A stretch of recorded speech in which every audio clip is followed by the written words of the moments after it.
So when you first start looking around YouTube and you start to look at videos or channels in your niche and you see that they have 1 million subscribers and hundreds of thousands of views every single video, and you're just getting started in your niche, you're trying to figure out, if I'm starting from zero, what makes the difference of somebody wanting to watch my video versus their videos? One of the things that I teach is that you want to start becoming the go-to resource in your niche. Now, I understand that it can seem obviously kind of ridiculous if you're just getting started. Why would people start going to you as the resource instead of these existing channels? Even if you're starting with only a few videos, you actually still can grow. It doesn't necessarily always take 1,000 videos before you even get 1,000 subscribers. Now, I didn't start where most people did, where you're into video or you're very interested in being on camera. I was not that person. I was very camera shy, and I wasn't just interested in being on camera. So if you're starting there, it's okay. You still can grow a channel and support your brand with the videos that you make on your channel, starting from nothing. When you start off thinking about what are the first few videos that your channel needs to have, you want to start thinking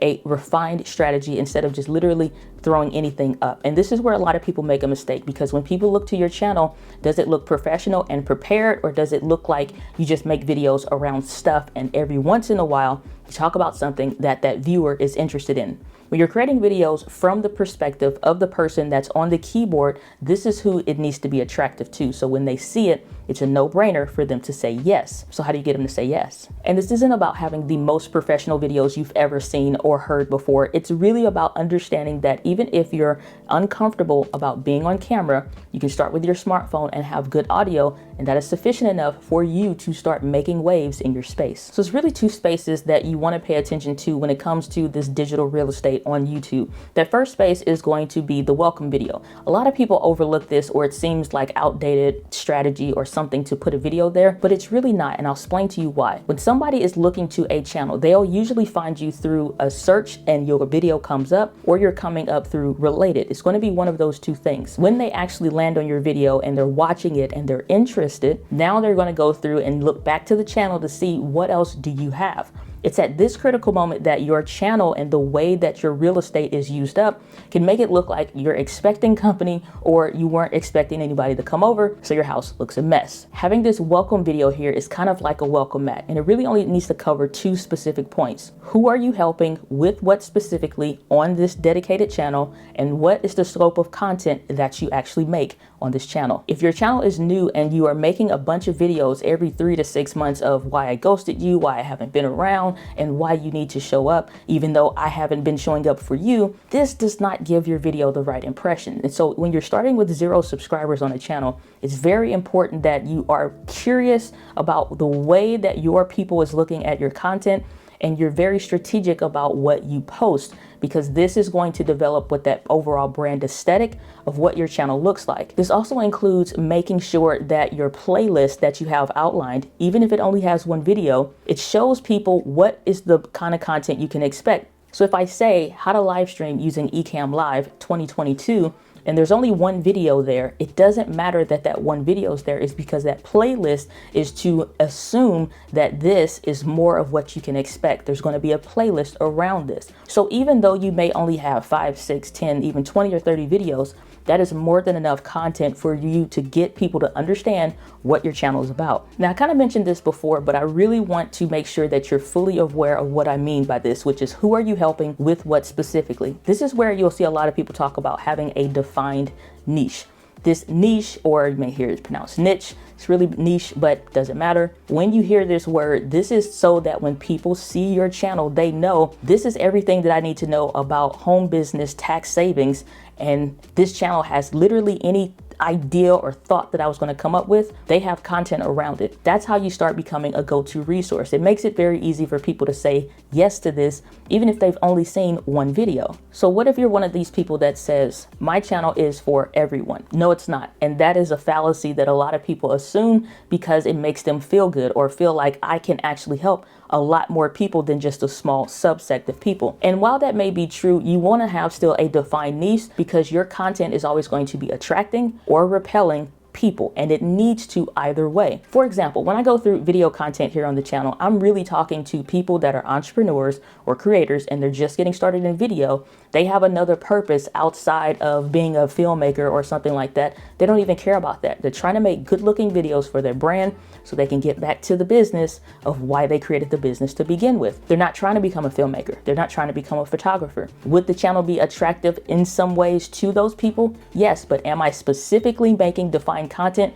for that subset of people? No, not at all. So who I'm repelling are people that are trying to be filmmakers. Who I'm attracting are people that are just getting started or new to video, trying to understand YouTube and all of these different social aspects. Those are my people. So you want to do the same thing when it comes to your content. Who are the people that you really want to be here? Not just the demographics of the age, sex, location thing, but really about what kind of a person is it? Are they someone that is limited by time because they have a small or a young family? So if they have 2 children, what are the age ranges even for those kids, so you can really get an idea and a picture of what may be stressing that mom out. If that mom is trying to record content in between naps, she is trying to work in a very confined space. So speak directly to her. When you just speak in generalities, this is not helping you. And when people watch your content, even when your channel is new, it doesn't help give them a sense of, am I supposed to be here? Is this right for me? Or should I leave because the content actually isn't speaking to me? You'll hear all the time of people talking about consistency is key. Consistency is key. And is it really that big of a deal? And the honest answer is yes, where your channel can look dead even before you've honestly gotten started. If I look at a channel and I find a stellar video, but when I go back to it, I see 2 years old, 2 years old, a year old, 6 months ago, and then one from last week. I really don't expect you to post content here regularly, so why should I subscribe? You're not going to be able to answer my questions on a regular and consistent basis, so it's time for me to go. Key, for example, is think about somebody that's getting started and they want to know a bunch about taxes. That person is trying to figure out stuff that's relevant year by year, quarter by quarter. Well, if something recently just dropped and you're not making regular and consistent content, you're not going to have any advice or any say-so around it because you don't post often enough. So that loses trust with who you hope would subscribe to your channel and actually makes them bounce because they can't expect you to be around. And that's what honestly gaining subscribers is about, is earning their trust and earning the fact that you're going to deliver on what you said you're going to deliver on. But let's say you're not one of these people that have had a lot of consistency issues. You have a good 10, 20, even 30 videos under your belt, but you're still not getting the subscribers that you want. I hear you. Well, let's dive into that because it's honestly not as difficult as you think. When you're a creator that has anywhere from 10 to 30 videos, even though that's not a massive amount of videos, it's not 100 or 200, you don't need that much. You really just need about a good 30 videos to start getting some data on your content. And YouTube analytics can seem overwhelming. We'll definitely dive into that in a future video, but you want to understand what is really happening within those first 30 seconds. It's a couple metrics and analytics to pay attention to. That first 30-second metric is actually speaking to audience retention. We took a whole dedicated video to dive into that, but the key reason why I want you to pay attention to the first 30 seconds is because that's really where you're losing people. If you take a look at the second piece, which is of the 30 videos that you made, which one of these video ideas was more attractive to your audience? There's always going to be that content loop of the things that I'm interested in talking about, that I'm really passionate and excited about, versus the things that my audience is really excited and waiting for me to talk about. We want to find that sweet spot in the middle. So it's things that you like and things that serve them. Because obviously, if that's the case, it just kind of becomes like a vlog channel where it's mostly all about the things you care about with a small area of or sliver of things that they're interested in. So let's really focus on the stuff that your audience cares about. So when we start to dissect this first 30 seconds, what do we see? Is it that we obviously may start with 100% of people that are watching this, but how long is it before these people just jump ahead and we see those little spikes? Or number two, it is that they are literally taking a nosedive and they're just completely bailing on the video as a whole. I've seen all kind of myriad of things from people that are struggling with these first 30 seconds. And again, we'll dive into this in a dedicated video. But what's happening here is that you're either saying something, doing something, or not getting to the point to where they obviously don't feel like you're ever going to, or they're so kind of detracted by it, they just bounce. In some ways, that's good. In other ways, it's not. Because those first 30 seconds of how you curate a topic for what your videos is going to be about is making sure that people understand you are going to solve their problem in this video. If they don't feel like you're going to get to the point in the first 30 seconds, 60 seconds, 2 minutes even, I've watched channels where it's been 3 minutes and they still haven't gotten to the point, that's where people honestly don't feel the need to subscribe, because they're not going to be served. They don't know what kind of content you're going to make, but it obviously isn't what you said that you were going to make content around on your channel promise. At this point, you really don't want to get discouraged the fact that you're not gaining subscribers. When we're gathering the data, it's so that we can figure out patterns. This is one of the biggest things that's going to really save you when you start to learn the analytics on YouTube. What are the patterns that we need to pay attention to? And what are the things that we can actually change? You can't make people subscribe. There's no amount of saying, hey, like, share, and subscribe, or hit the thumbs up. There's no amount of saying that stuff that's actually going to make people do it just because. You have to have a compelling reason that you're giving them, either in the content value, you're consistently showing up, and you're serving their needs, their problems, and their pain points. That is the things that makes them feel like this is a channel I want to keep coming back to because I know I'm going to be served. So when you gather the data and you figure out what's going on, don't trip out. Just really figure out where are people dropping, go rewatch those first 30 seconds and figure out what are some things that I can possibly change. Now test that across your next 10 videos. So what if you're not somebody that has these 20, 30 videos? What if you literally haven't made your first video yet?